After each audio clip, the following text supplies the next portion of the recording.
evening. Hello, how you doing? I'm all right. I'm just flicking a few buttons and trying to get all this sorted because yet again, StreamYard is fucked up. We lost everything. So apologies if people are trying to log in and watch us. I've got all the Parapost ones back, Shadow and the Patrol. It's just Paralinks is not working at the moment.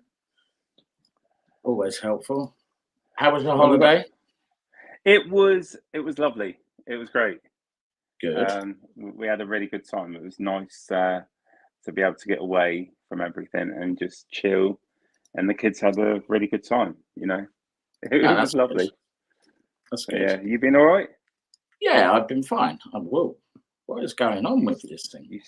There we go. Supersize the screen. Yeah. It's been good. So we have a few pictures from your holiday. Not too many, just a couple. Actually, they're really cute as well. So look at that one. My babies. Yeah. Explain this one. That was the summer party. They were going around with face painting, so I thought, yeah, why not? Make myself look pretty. Getting in touch with your feminine side. I should have done more of a post, shouldn't I? But it was all good fun. And then we have that one that's a little bit blurry of all of you. Yeah, and then all of us. I presume this must have been a night out or the morning after. This was the night. This was like the evening entertainment.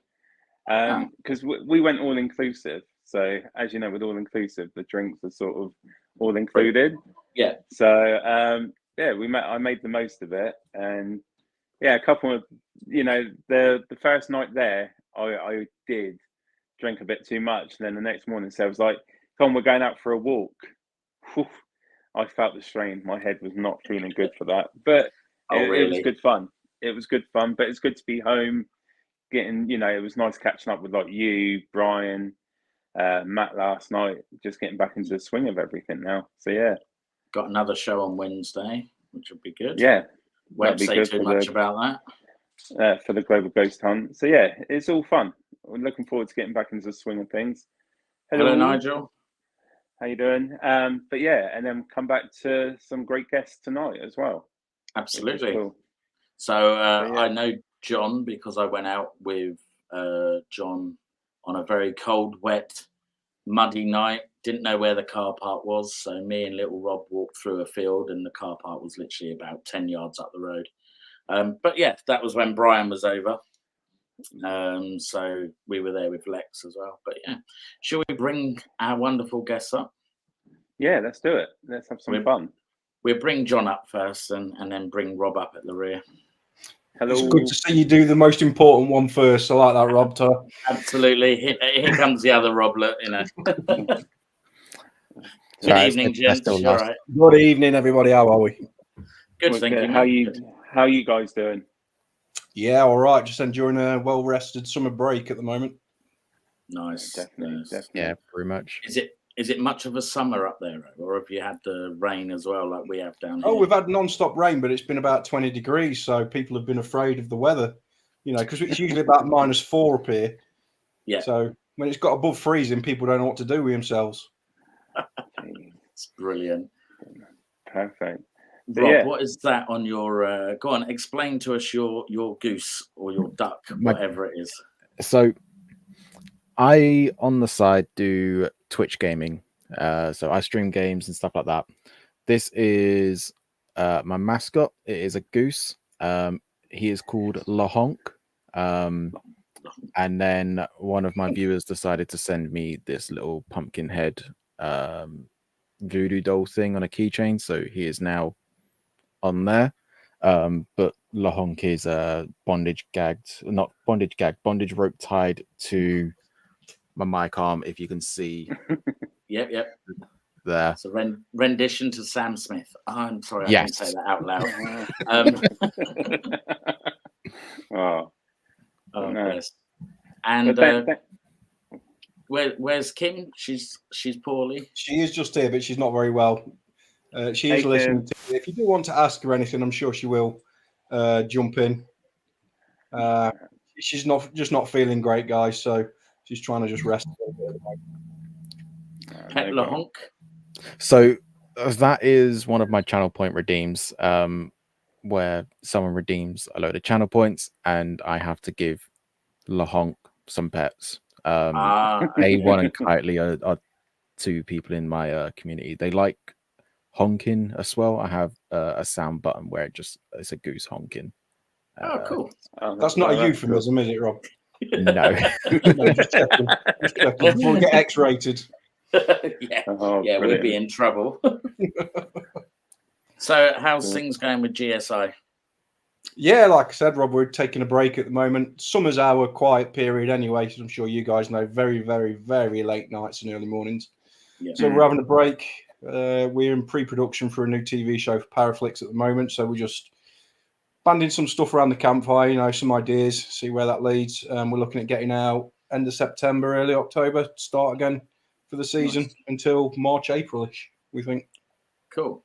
So that would tie in when Mr. Laverty's over then, because I think he's trying to get over end of January, beginning of February again this year. Or next year, I think he was on about it, wasn't he? Yeah. So, can I just say as well, your graphics at the start went on way shorter than Bryan's. He needs to cut that shit down, dude. It's about 15 minutes before you're able to get into the room. You need to have a word with him. Oh, yeah, I know. Bless him. No, it's nice to get to it. What he does is great, but yeah, it does take a bit of time. 15 minutes of adverts? Nah. Yeah. Well, he's got his fingers in so many pies. He has to have every little bit in it, Well, yeah, very true. Very true. But we love Bryan. He's a good lad. We do love Bryan. Brilliant.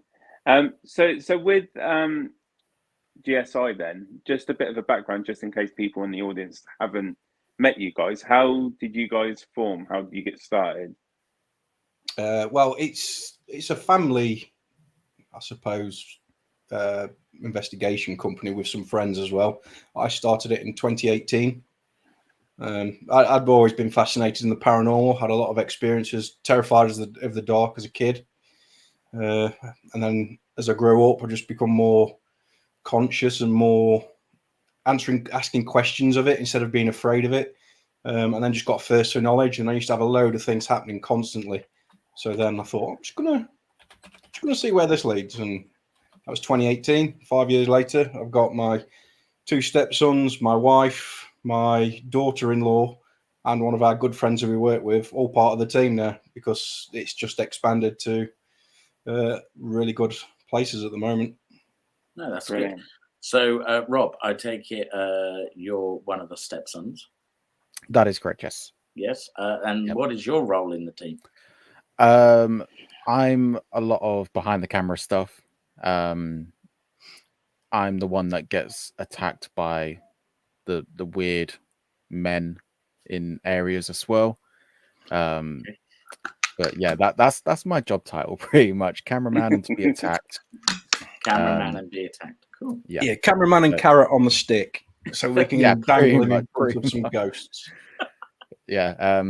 Basically, I just look after the cameras, do the lighting, angles, buying tech, stuff like that, doing the upgrades and looking after all the rigs pretty much. So yeah, that's me. Nice. I hope he pays you well. At the moment, no. Oh, come on, that's he lives with us for cheap. That's enough, Rob. Don't go down that road. Nando, over to you. With you doing the tech side of things, then, Rob, have you come into the field knowing a lot about the paranormal, or have you had to learn, the stuff about technology that's used in the paranormal field? So, like we was talking about before the show, Most Haunted was the go-to to watch anything paranormal, like when it was all kicking off on TV. So the basic stuff that they did, I kind of had an understanding of what to do with it, how to get results and stuff like that from it. I was more just for the camera equipment and stuff like that, but there has been some like research into actual paranormal equipment. I think we're looking at getting one of the music boxes very soon as well, and giving that a trial out. But we've got a couple of like the hunting cameras, the night vision hunting cameras, trap cams that we need to test out as well. We got them for last season, didn't use them, so we're gonna give them a whirl this time. It's mainly the camera stuff that I knew mostly. Okay. And when it comes to you with the cameras, then, you know, one thing I will ask straight away is a lot of people get caught up with orbs and, you know, stuff coming on. What are your thoughts on orbs and light anomalies? Is it just something to do with the camera, the way it's focusing a bit of dust, or do you believe that there is stuff that are orbs or light anomalies throughout an investigation? If it's something that I can't explain, I will leave it to John to explain. If it's a light orb or a light rod or something like that, I know where all the cameras are at any given point, so I can be like, oh, it's just the IR light interference, it's dust because of the way it's falling, it's a bug, this and that.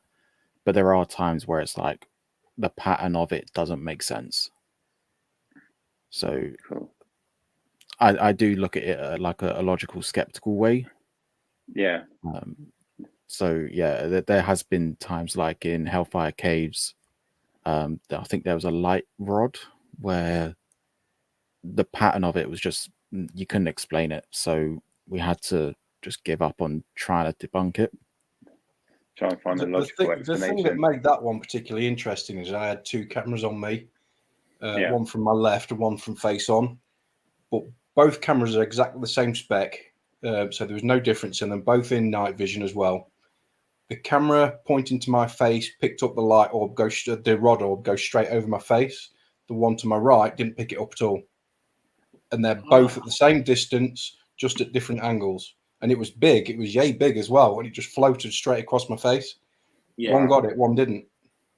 Yeah. And I set the cameras up that there wouldn't be any IR interference at all. And there was nothing that they could have bounced around off of either. And they were both still. So you couldn't be like saying, oh, it's the camera's moving or the light's moving or anything like that. They were both static. And for you, John, you've been doing this for a number of years now. When it comes to orbs for you, then what are you looking out for? How do you determine if it's something that isn't paranormal to something that is paranormal? Well, it's a bit like Rob says. For me, rod orbs are the best ones because you can see that they're almost transparent. The way they move, it almost has a purpose. The little specks, I mean, you've sort of got to really take them with a pinch of salt, haven't you? Because they could be anything, like Rob says, from dust. It could be an orb. It could be the beginning of a manifestation. It could also be a moth, a fly, a gnat, anything like that. So you've got to be really careful with the smaller ones. You're looking for the bigger things, which are really more difficult to try and debunk because you can clearly see it in front of your face, and the way it moves, it's almost like it's doing it under will. Do you know what I mean? It's got a purpose, and they're the ones that we find the most fascinating. Yeah, it's a good answer because there's a lot of people out there in the field that say that orbs aren't real, and then there's other people in the field that say, well, explain it then, because if it hasn't got legs and wings, what is it? So, you know, you get a lot of videos that show moths and people are saying, oh, it's a massive orb's just come. And it's like, well, you can clearly see it's not. But the ones like you're explaining, you know, what is it? But a good question there from Alone 122. From A1, yeah. We're led to believe, I mean, obviously, we see in a certain spectrum style with our eyes, and there's things that we can't see. Orbs are a lot easier to pick up if you've got a full spectrum camera, as that sees in every single spectrum you can get out there. There's some cameras, IR cameras, night vision cameras, that won't pick an orb up if it's the wrong spectrum at the time. And our naked eyes are pretty redundant when it comes to different spectrums. We can see some, but nowhere near all of them. So I think that's probably we probably do miss orbs with the naked eye if we're able to see them. but there's usually so much going off. We're in the pitch black, so we can't see anything. Most of our stuff, 98% of the stuff, is caught by the camera because we simply cannot see our hands in front of our faces. It's pitch black. No, that I do agree with the full spectrum camera. You can pick up quite a lot. And the good thing about it, if you can put it in a place where you can see the whole room and just leave it, you do pick up quite a bit of evidence through it. Just leave it going. So it's great. Your turn to ask a question, Rob? Absolutely. This one's for Kim. She is here, but she's hiding. What got you into the paranormal field? It's a family thing, so if you can't beat them, join them, I suppose. But it's fascinating. First few seasons, first few years, I didn't go out as much because I do a lot of work and overtime and stuff. But last season, with the bigger venues as such, with the prisons and that we had, it was just more interesting, and tagged along, and it's interesting to see. You're also the narrator for the TV show as well, though, so she does a lot of work behind the scenes on all the series. Will you please stop molesting my laptop? Thank you. She does a lot of work. That's the cat, yeah. She does a lot of work behind the scenes, and she's the narrator for the show. Yeah. No problem, A1. You got any more questions? Fire them away, bud. Yeah. So as you you're part of Paraflix, doing a series with them. How did that come about for you guys? Was it something that they approached you? Did you approach them? I approached them with an idea that I had for a long time, and Natalie, who's the CEO, she said to me, "It sounds great. Can you put together a pilot for us?" So in 48 hours, we'd got a location. We went out and bought X amount of equipment, cameras. We scoped the location out, and then we went and filmed a full episode. The next night, I had 103-degree temperature and the flu at the time. Wow. And the next day, I ended up editing the whole show in about 3 hours and then sent it off to her, to which she wasn't happy with, understandably, because I just wasn't with it. So I said to her, "Give me 2 weeks, let me rejig it when my brain's working properly." And I sent it to her, and they snapped it straight up. That's cool. Oh, That's good. And being in like that sort of the field, like where you're showing your stuff on TV, this is something that both of you can answer, all three of you. We know there's a lot of people out there that unfortunately that fake the evidence. They turn it into a bit of a bad stigma. How do you make sure that yours is separated from that sort of limelight because of the bad stigma in the paranormal? Do you guys do anything different, or what's your sort of approach when you're doing the filming for like Paraflix and YouTube? You're always going to have the skeptics, Nando, and regardless of what we did, we're always going to have people that will say it's 100% true, are they being real, or it's 100% fake, and there's nothing that we can really do about that. But we do our best to try and take pieces of equipment. So we'll take the Necrophonic, for instance. It's a loaded app on a phone. People say it's fake, it's already preloaded. Now, it is preloaded, but only with singular words. So what you're listening for is a sentence coming out of it. But then people still say, yeah, but it's still preloaded. So what we do is put me in a completely separate room with noise-cancelling headphones and a blindfold on, and then someone completely at the other end of the building will then ask the questions, recording my responses to the question that they're giving. So you can't then debunk that.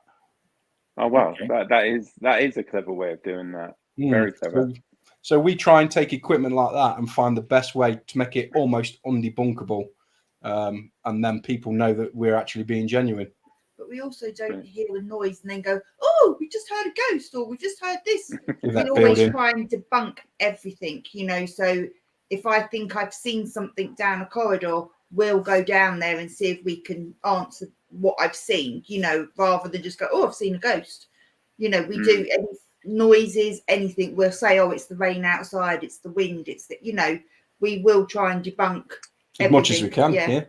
Yeah, just to back off that about debunking, I spent 15 minutes in a prison medical wing punching a red cabinet to try and find what's like noise something made.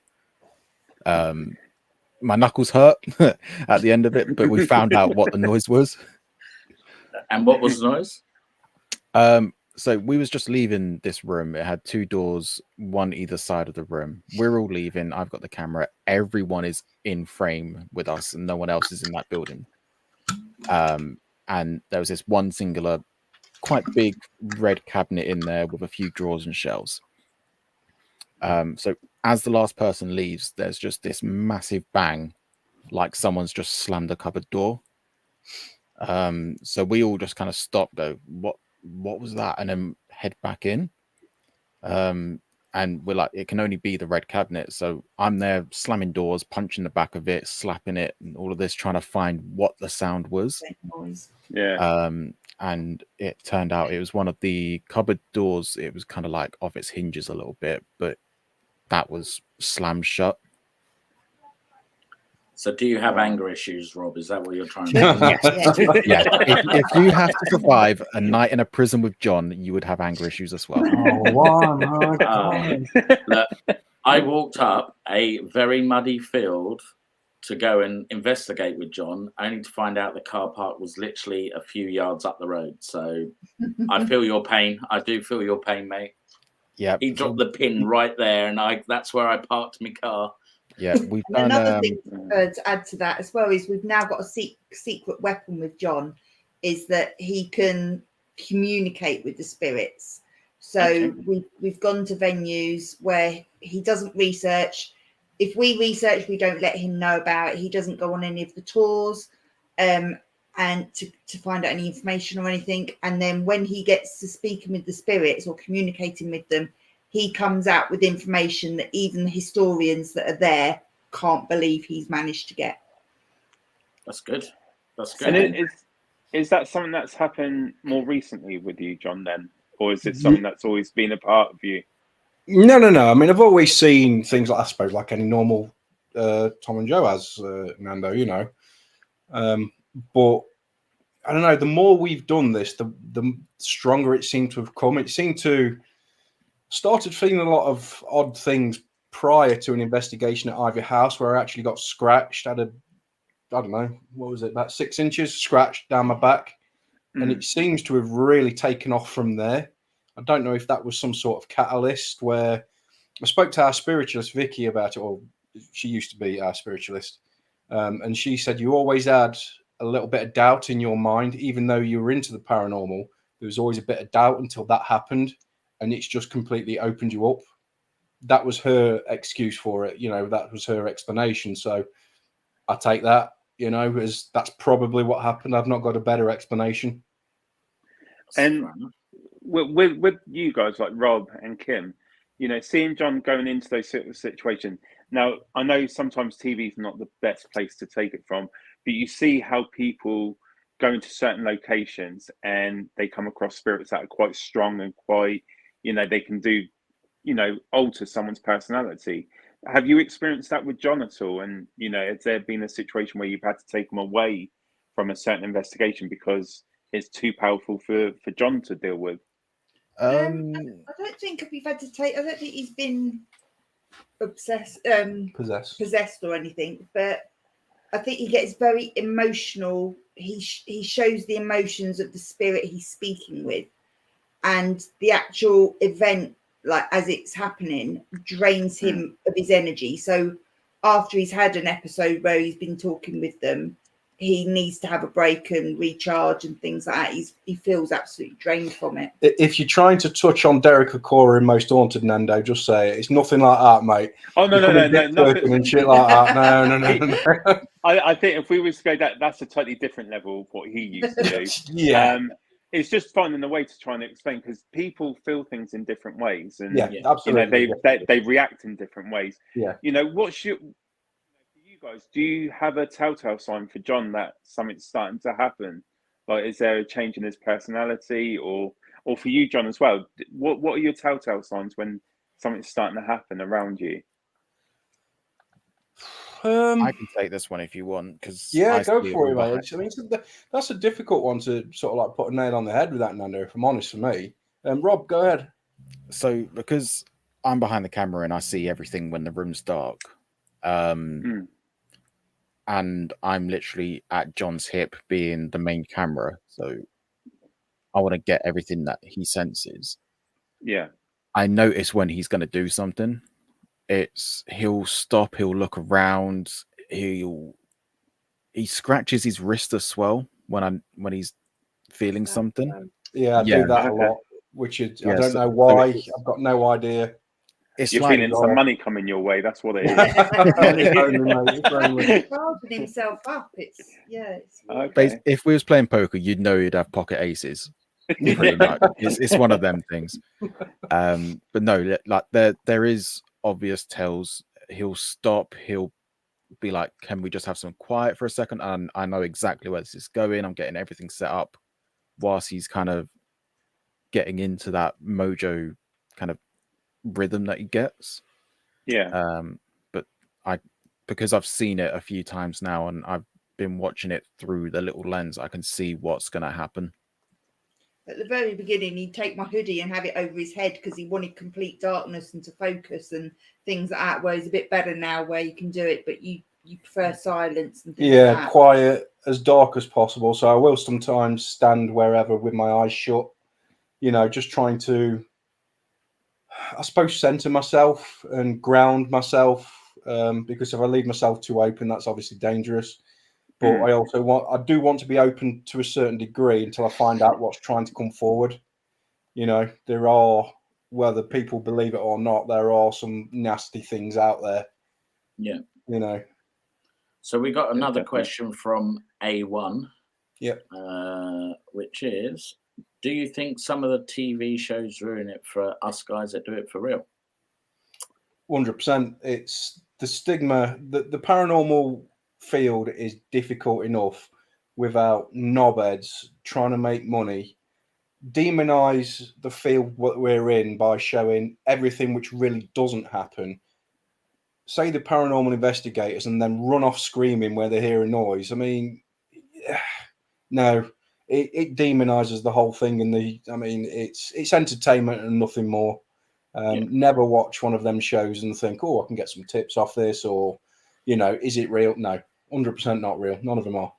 My argument there has always been, if we're out investigating and you hear a noise, why the hell are we running the other way? We're meant to be you're running there for towards that. that noise. Exactly. That's what we say. So that noise, and I've gone right. Get the camera. I'm running towards it. Yeah.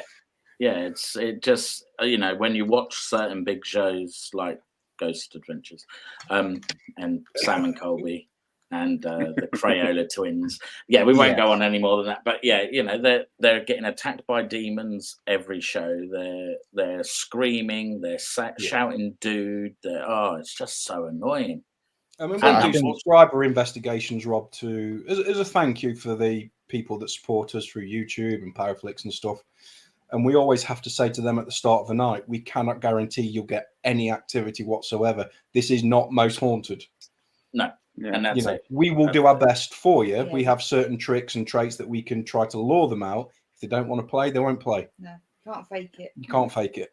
So if they go home with a quiet night, they go home with a quiet night. I think one thing that we do as well is we upload everything. Obviously, we edit and trim out the quiet bits. But even if we have a location which we get nothing, we still upload it. Yeah. We're not hiding the fact that we don't get anything sometimes. And I agree with that, Rob. We do exactly the same. When we go, especially when we do our events, we tell our guests, we can't guarantee that anything's going to happen. It's see what the energy's like.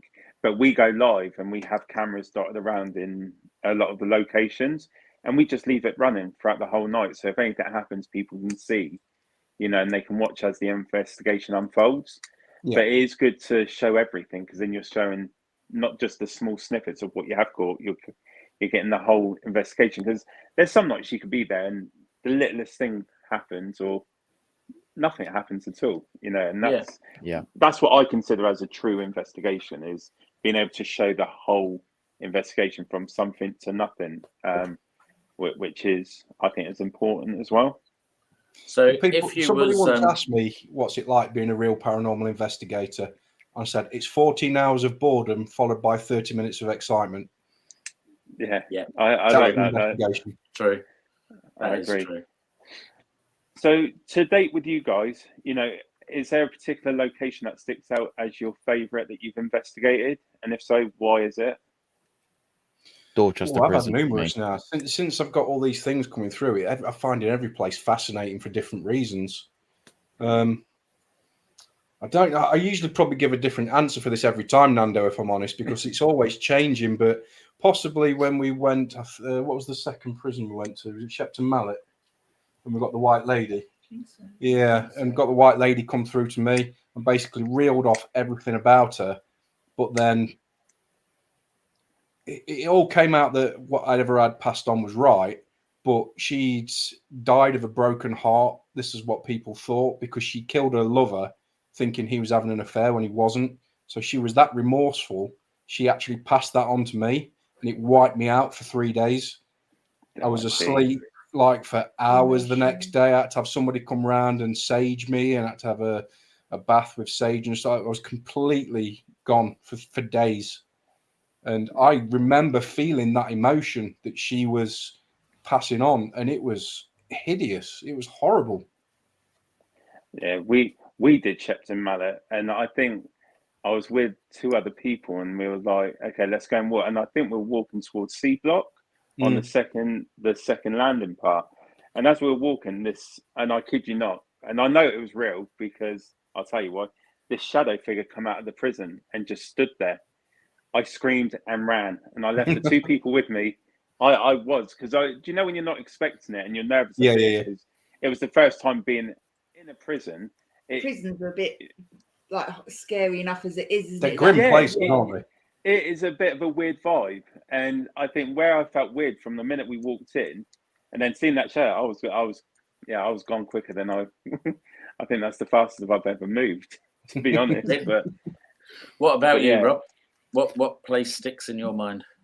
Definitely Dorchester Prison. That's where so much stuff happened. I was a bit like John. I was so worn out because of what happened. That was with Gloucester, filming. the one where you got chased upstairs. Oh, was it Gloucester? That was Gloucester. Dorchester was first, wasn't it? Oh wow. Yeah, that's right. Gloucester then. Yeah.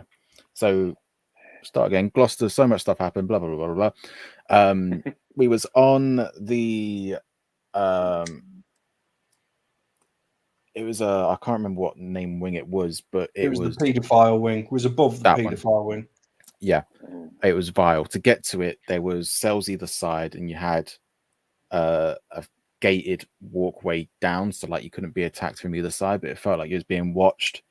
And at the end, it was so dark you couldn't see the stairs going up. We got all the way to the top floor. I was following John. It felt like something grabbed my arm and tried to pull me towards a cell. And then after that, I wasn't feeling great. So I went to Kim and was like, do you mind if we go outside, get some air? And the 2 wings, they're connected with like a security bridge in the middle. So like guards can sit in there in their office and everything. We just got across that bridge into the other wing, and something came running at us from behind, like really loud footsteps. We both froze, turned around, and there was nothing there. We even went back to the group and was like, did anyone hear that? Because we just got chased like across the bridge. Wow. And then, yeah, that was probably like the worst I've had it. And then we was in the kitchen as well. And a massive black figure came out from like the walk-in freezer to the middle of the kitchen and then just disappeared in front of me. And the guide who was with us said, yeah, that's a usual thing that happens. So Chelsea says that she's never seen you so scared. Yeah. He was shaking up for a good half an hour. I had to go and sit outside. It's like a Scooby-Doo moment, and he jumped into my arms. Yeah. From now on, I do take a spare pair of underpants in my G.S.I bag. Yeah, it's fair enough. And you were saying that you were going through the section where the paedophiles would have been sectioned. Then, for you, just out of interest, John, did you pick up any of the, like you were saying that you're picking up the feelings of these kind of spirits? Was it hard for you? Did you pick up anything that made you feel, being in that ward, knowing the kind of people there? Oh, it was did horrible. You pick up any? Yeah, it just, the only way you can describe it is I couldn't actually smell anything, but it smelt horrible. That I know that doesn't make any sense, but I don't know if it was an energy type smell, but there was no scent to it, but it made your skin crawl. Just being in that area, the atmosphere was extremely heavy. It was really thick and horrible. You know what I mean? You could almost just sense how dark it was just by walking into it. I can't remember what it was on the opposite end of it, but you'd feel like you're just walking normally. You know, you've not got the weight of the world on your shoulders. As soon as you walk into this area, it's like, Jesus Christ. You could feel you were struggling to breathe.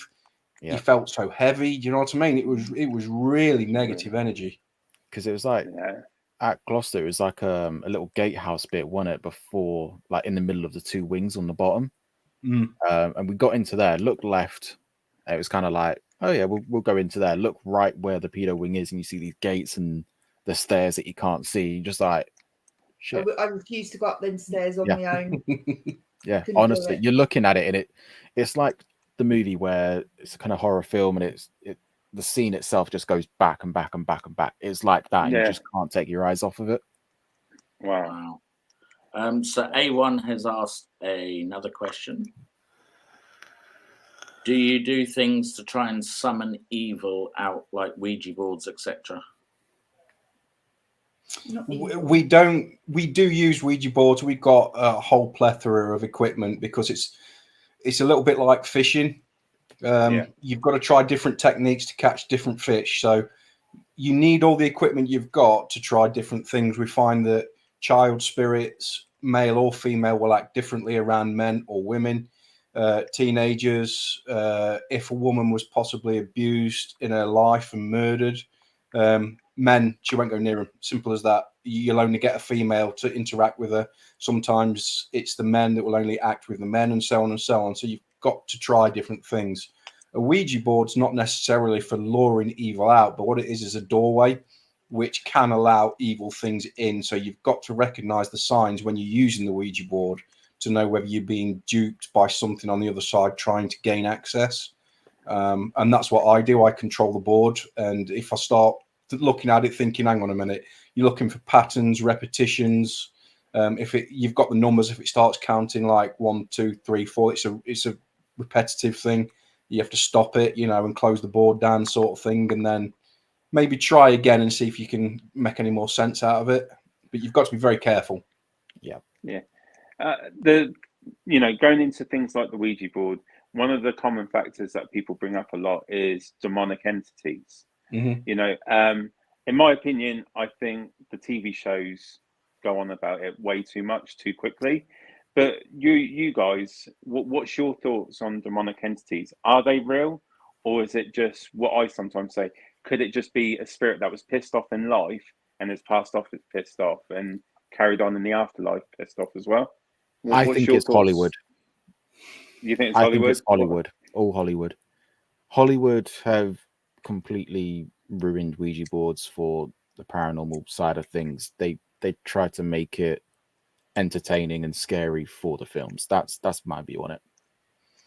For me personally, I think as you are in life is as you are in death. So if you was a paedophile or a murderer or something, just a nasty piece of work, you will be a nasty piece of work on the opposite side. That's where you get your negative entities from. But you also get a lot of nice people, a lot of afraid people, a lot of children. Do you know what I mean? But just because someone comes across as aggressive or moody or grumpy or anything, does that mean they're demonic? No, because why are they doing that way? Because, we all wake up sometimes and having a bad hair day or whatever, and we can be grumpy. It's the same for a spirit as far as I'm concerned. So just because you're getting something negative coming through doesn't mean you've got a negative spirit. It's just this person or this spirit is being negative.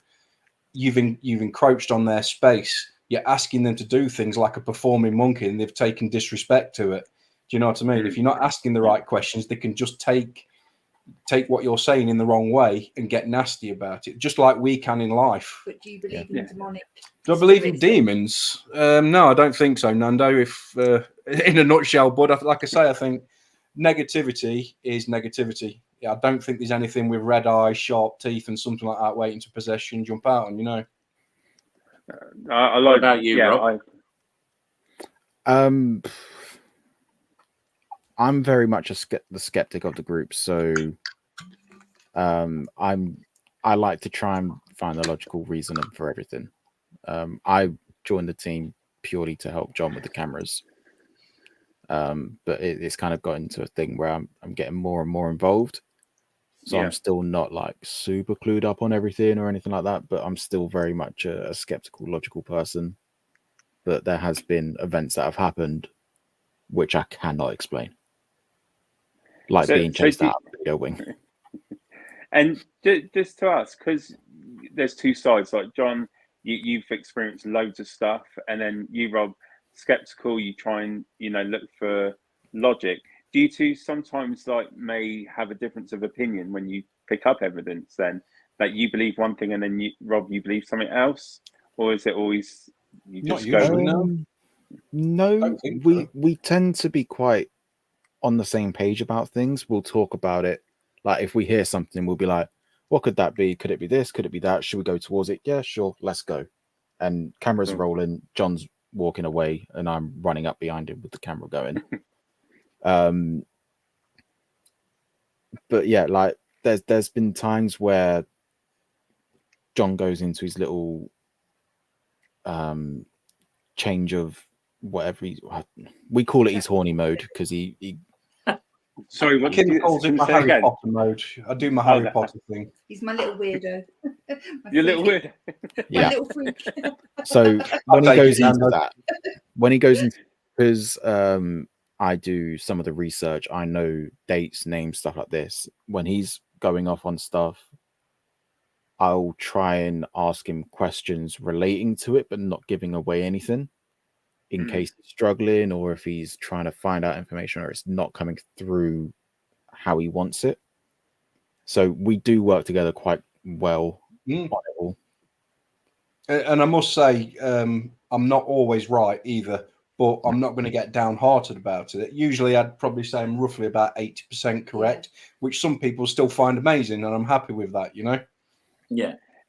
But do you ever find that you pick up something that may not specifically be related to the location, but then you later find out it was something totally out of the location, but you were on the ball about something, but not about that location? Not out of the location, but we've been in a prison, but you've had a lady come through that was in a castle that was there before the prison was built, things like that. So he doesn't just pick up the spirits from the prison, he brings up the spirits from the ground that's from the ground itself. When we went to, I think the first one was Dorchester, and these guys, they usually do a tour or something like that with a guide, and I won't go on them. Rob usually doesn't either, because I don't want to hear names, places, dates, nothing like that. And we joined on the back end of one that just gone into the ladies' wing, and that was it. So, and Kim shouted me along. She said, "We're nearly done." So, yeah, all right. And so I tagged along.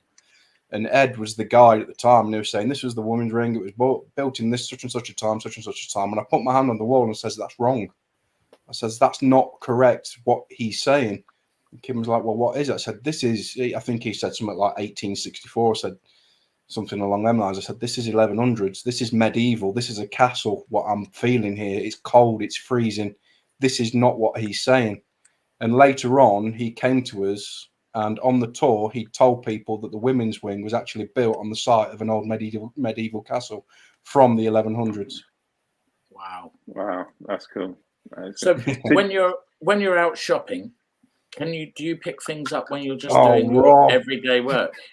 We've gone to Secunda Manor in Wales for the first episode of season 3, and we was there for hours. So I mean, we're talking nearly a 20-hour day driving to and from. And the next day, me and Kim had woke up and we went to Morrison's because we needed some stuff for shopping and work the next day, sort of thing. And we're walking along and we get to the fruit, and a fruit jumps off. I think it was grapes or something. And okay, so I pick it up, put it back on. I'm just going down there, dog. I'm just going to grab some bread. Yeah, no problem. So off I went. Walk past the bread. Loaf of bread jumps off behind me. I'm like, okay. So I put the buckle. Went to grab some bubble bath, and across from me there was shaving gel and stuff. A bottle of that flew off. I was like, right, this is starting to get weird now. So I put it back, and I went to Kim, who stood still looking at the fruit, potatoes and stuff like that. And about 20 yards away, you've got the cheese aisle. We both heard the turn round, and there was a big, thick Cathedral City cheese it had come off the shelf, but it was actually sliding 90 degrees towards us, and it stopped right to the right side of me. Wow. And we just looked at each other and we was like, what the fuck? What have we brought back with us? You know what I I mean? Yeah. got quite affected that night at the Yeah, you was quite ill, weren't you, that night? But yeah, that was so bizarre. And there's people everywhere in the shop. Do you know what I mean? It was so weird. Wow. That's amazing. I like that. I like that one. You know, it's not. It just goes to show it's not just in an abandoned house or a haunted jail. It is everywhere, which is what I like. In a supermarket in broad daylight with 50 other shoppers around. You just, when you go out to these venues, you don't know what attaches to you. No. So do you know what I mean? I mean, this spirit seemed to be quite harmless and quite mischievous. Quite playful, I think. I mean, yeah, it 'cause was the I main think the thing. following weekend, I'd gone up further north to visit a friend, and we'd gone out shopping. And I kept joking with her, saying, "Oh, you know, I've got this spirit, and you know, keep you company and all this." And we'd gone into this sweet shop, and all of a sudden, this bag of bonbons just came off this shelf at us and landed at our feet, split. And that was a week later. All these bonbons just went all over the floor. And we were like, "I'm so sorry." The bloke was picking them all up, but yeah. Wow. So. I don't get bothered by things like that, though. I mean, Rob had one of his friends around a couple of weeks ago, and there was all stood in the conservatory, and I turned around, and we've got a little girl in the house with us, a spirit, and she was stood at the door just with her arms folded, watching them, all three of them. I told him, but things like that just don't bother me anymore.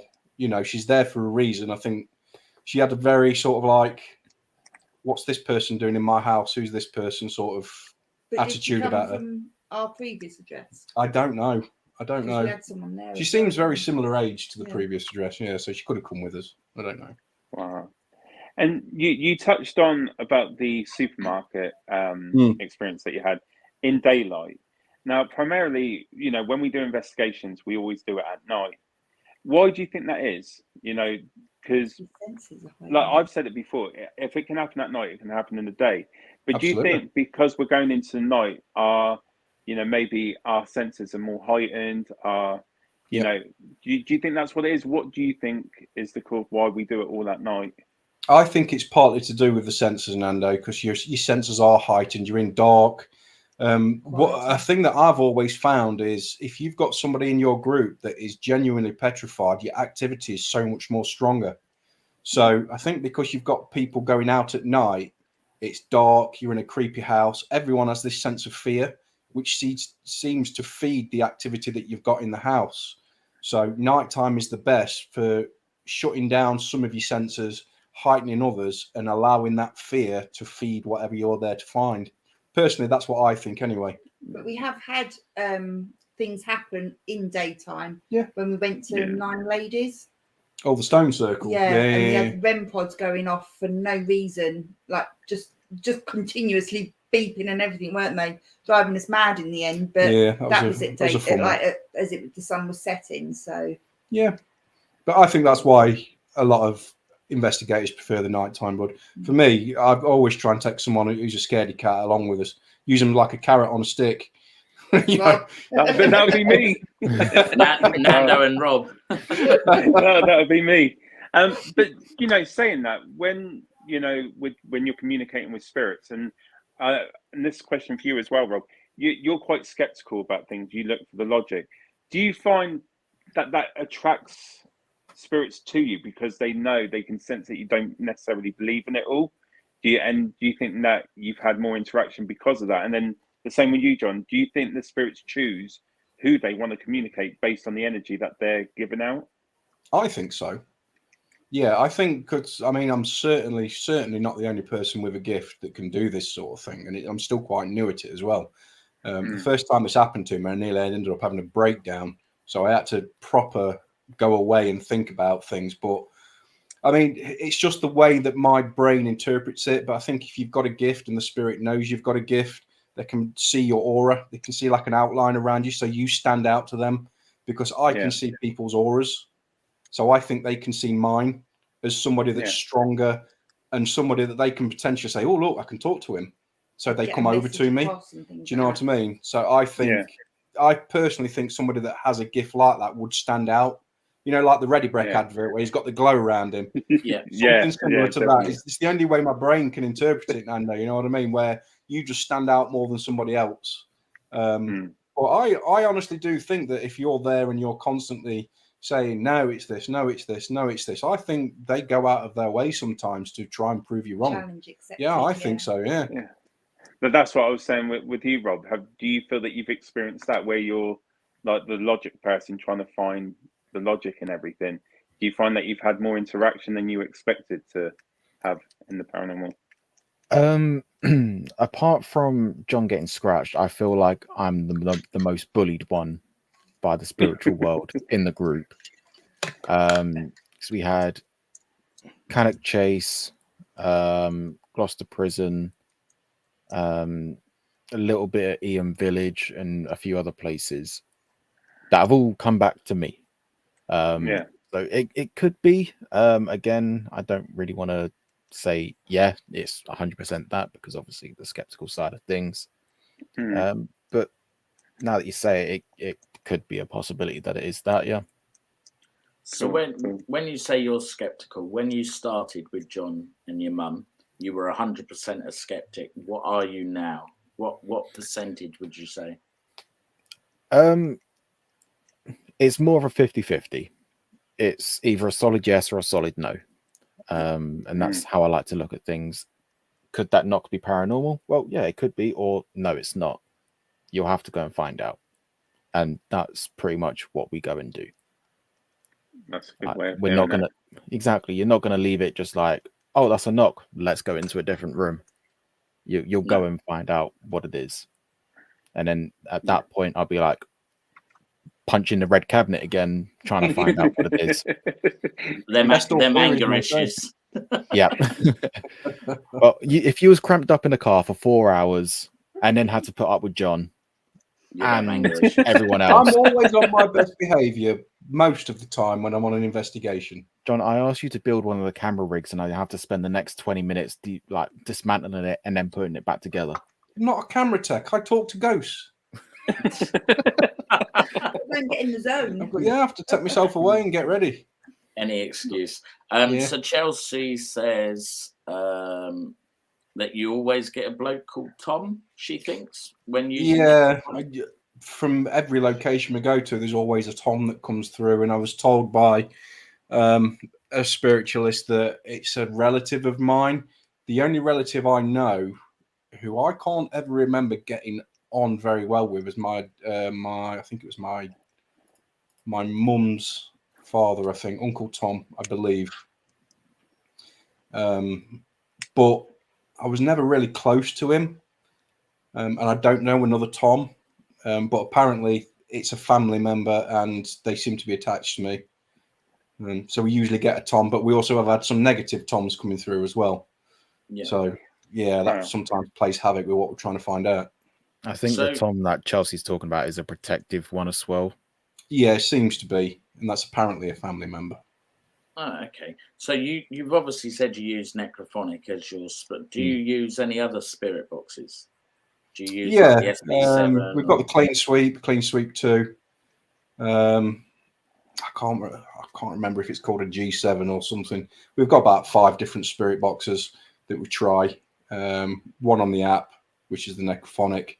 So we've got numerous different versions of the same equipment because, like I say, some spirits seem to like talking through the Necrophonic. Some of them don't like it at all. So then we'll try the Clean Sweep and just so on and so on, making sure we run it in reverse so it cannot be picked up on the radio channels. So if you start getting voices coming through in normal, yet it's sweeping backwards, you expect to hear it backwards, don't you?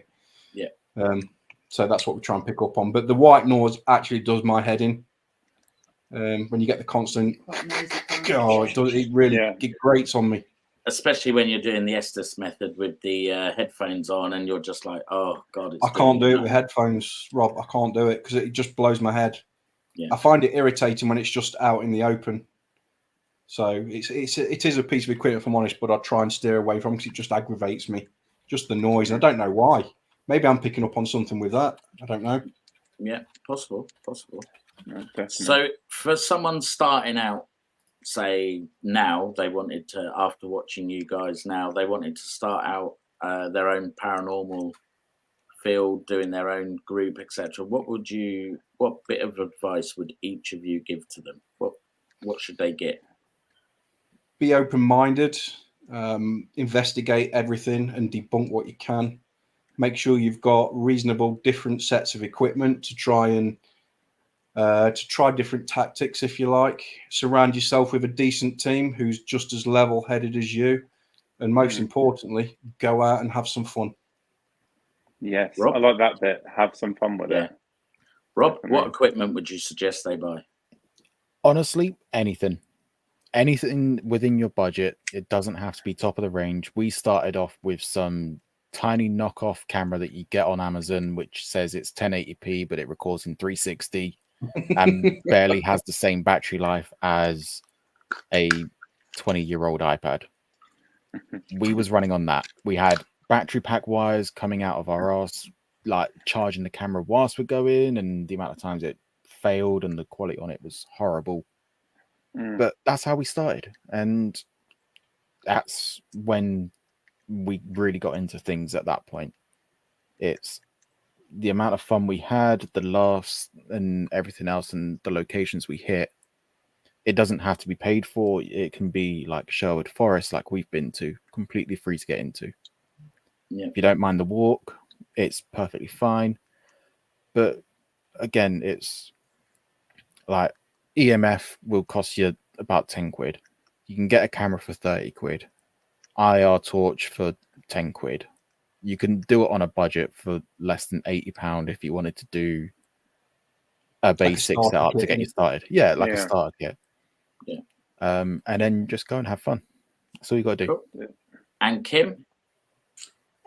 Well, the lads have summed it up with all the equipment, but I would just say, don't go out thinking things are always going to happen. Like John said earlier, you can be out for 4, 5, 6 hours and only have half hour of actual activity. You might only get 5 minutes of activity, but go out, have fun, but just be prepared that something's not going to always happen.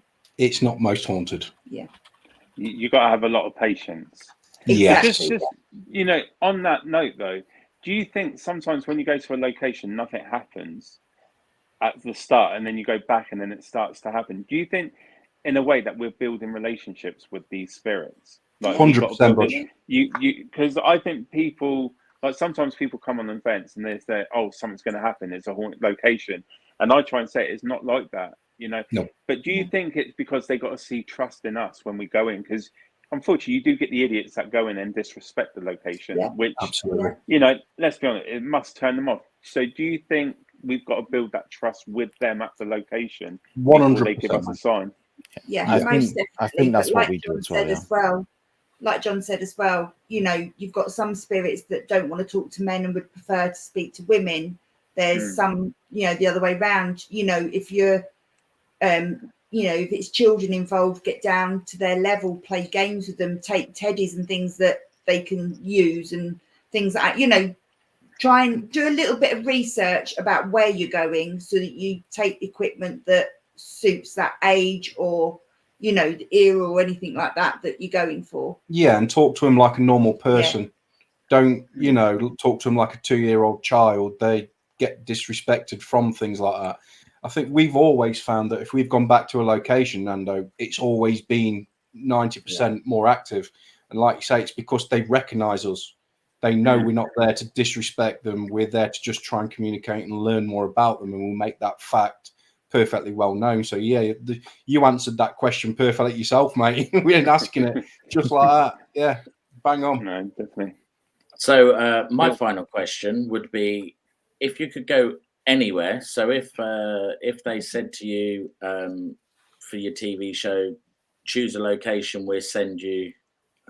Where would you like to go? For me, it'd be the Japanese suicide forest.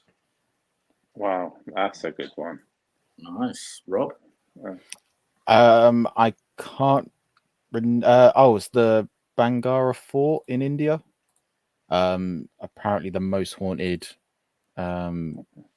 ruin fort or city in India, and the Indian government have actually banned people from going there after sundown. Oh wow! Oh, Not hold my heard beer, we're going. that. Yeah. And Kim? I'd like to go to Alcatraz.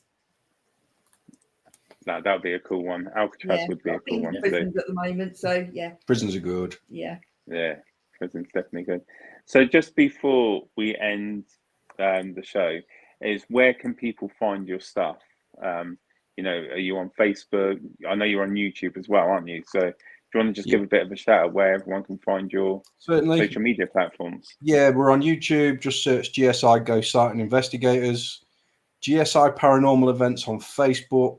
G.S.I. Paranormal IG on Instagram. Don't really do much on Twitter because I can't be bothered, if I'm honest. And on Paraflix, www.paraflix.com. We're on there. We've got 4 seasons of the show at the moment.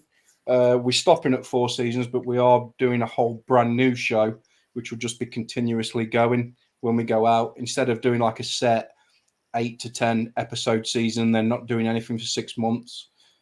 Just as we film, we're going to upload 1 or 2 parts per episode wherever we was, and then just keep it going constantly as we go out. Do we know what that's about? Yeah, so Logan Paul done a video. He's a YouTuber from America in the Japanese suicide forest.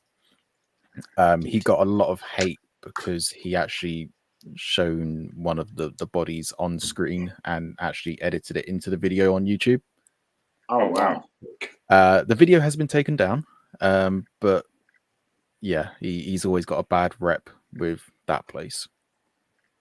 I think Elton Casey and that lot, Castell went there with TFLI, and they had similar. They caught something hanging in the tree, and then they showed it a little bit, and then they quickly realised what it was and swung the camera the other way. But they got a lot of hate for it as well. Yeah, I think the worst thing. One of the questions which A1's asked, Rob, is that all right? Yeah, go for it. This one. It's the one about that one.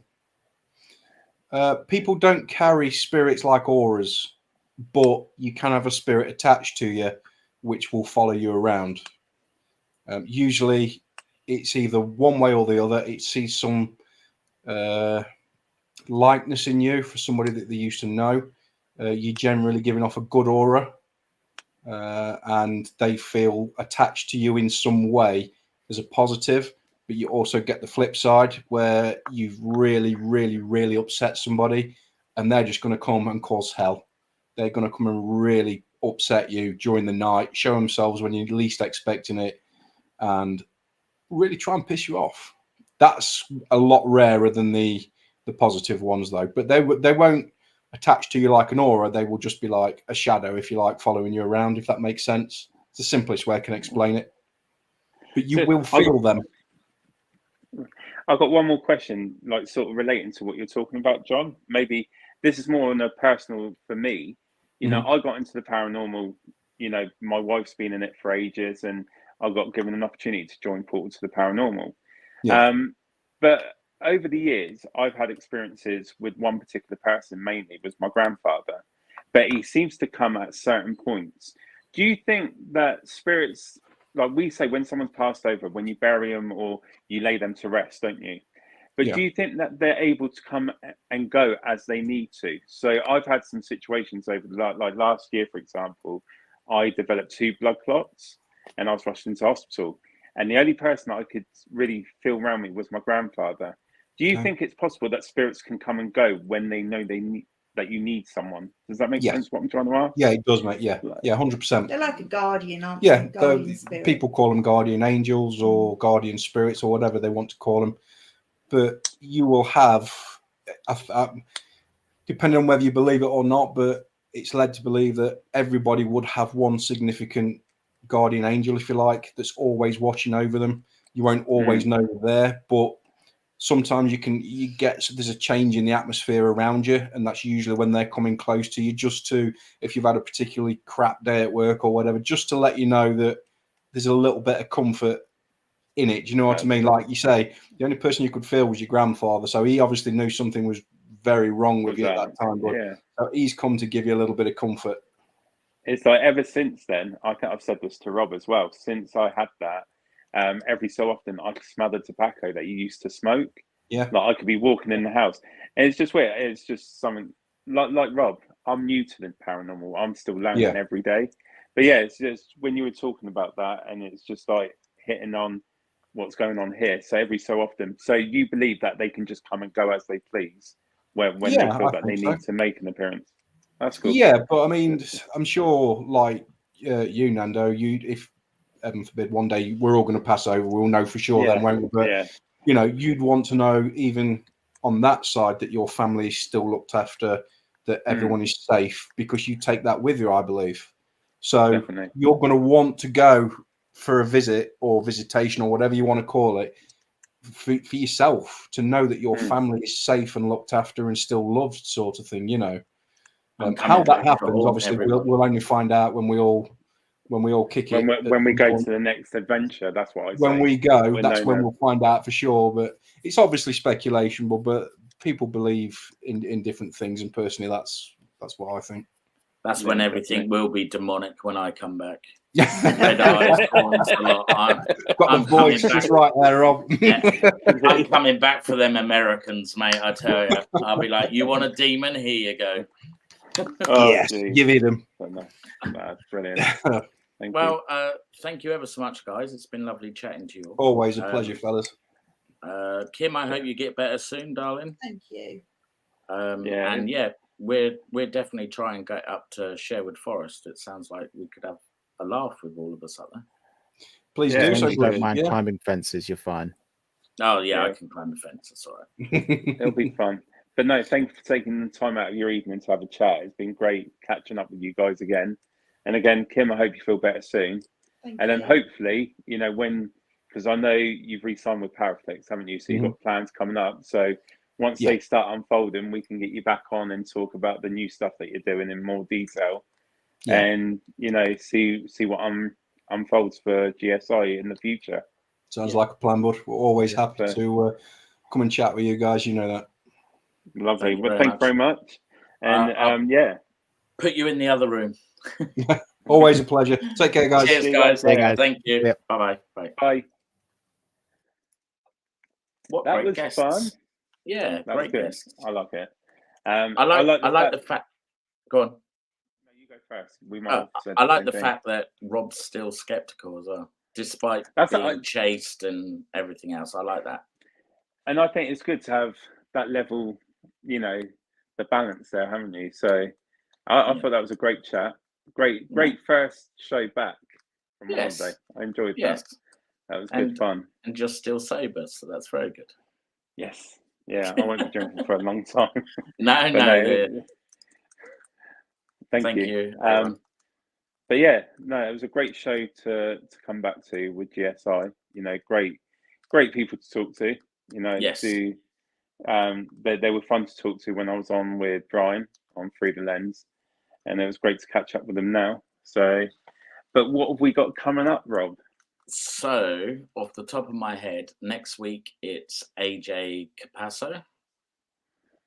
Oh, that'd be cool.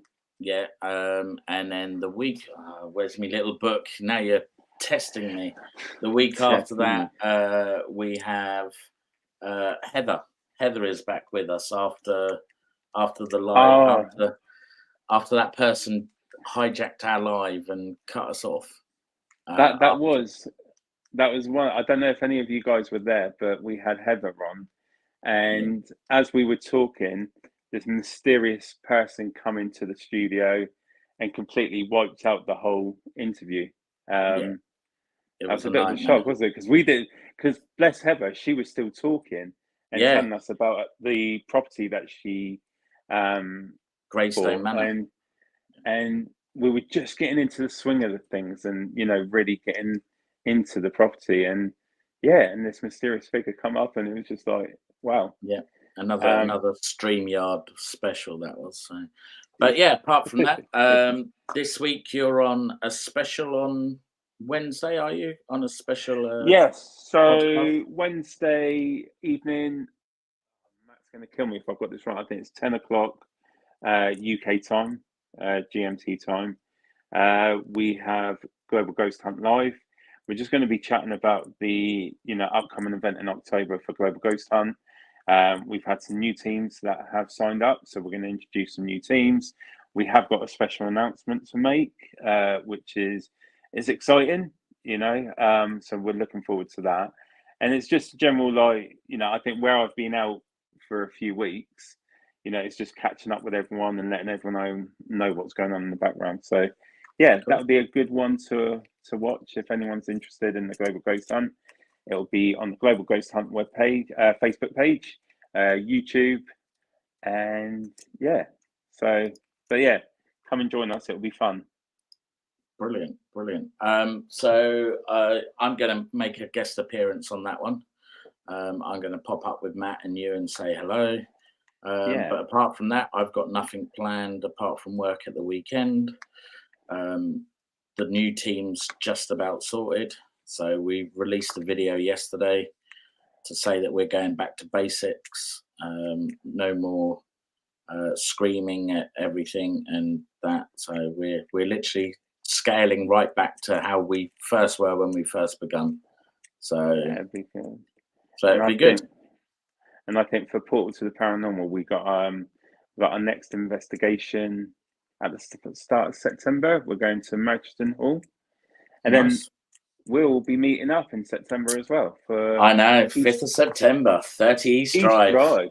East Drive. Let's go! And the Festival of the Unexplained as well. Yeah, that'll be the first outing for some of the new teams. So it's all we've got a lot of stuff going on. It's all fun and exciting. Yeah. And then the HM in October. That'll be cool. With Beardo. That'll be really cool. With Beardo as well. That's going to be really cool. Yeah. So better be on our best behaviour. We will. Yeah. No fishing wire. So very funny. Very funny. That being said, I'll speak to you in the green room, brother. See you guys later. Thank you for everyone that's joined. Thank you, see you next Monday.